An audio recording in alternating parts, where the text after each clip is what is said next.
office chair and stupidly look at the clock. It is 49 minutes past 2 and the witching hour is almost upon me. A funding application looms over my head like a big black rain cloud. I don't have time for this shit. I hunch back over my keyboard, white-knuckling my way through the afternoon slump. I'm in full flow, Olympic Typist of the Year, hammering out great-sounding wordy blah that translated just says, "Gonna geese the money." Our project's half a good. And then it comes, quietly, "Go and get cake."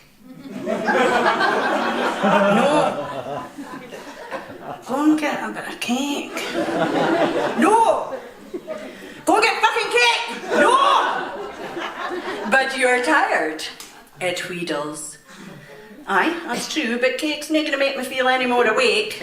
No, but it will give you a break, the beautiful cake, and it will taste good. And you, my little chickadee, will feel good.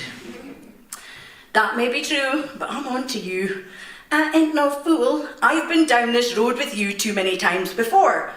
Once the cake is gone, I will be sad because I succumb to you, evil cake. Be gone, temptress, with your sugary delights, for it'll just make me feel more tired and I'll just want more cake. But you could just have one. No! Go on! No! You're not Mrs. Doyle from Father Ted, you're not funny, and I'm not having any more cake. You will. This goes on for about 25 minutes, but I'll spare you lot the verbatim. I dig my heels in, determined. Click. That all familiar rustle. A colleague switches on the kettle. "We are the biscuits hiding in the cupboard. We are the biscuits, you know we're there. We are the biscuits, tiny and delicious. We are the biscuits and not as bad as cake." My resolve cracks like chocolate on a cake, and I crumble, telling myself the fatal lie, the diet starts tomorrow.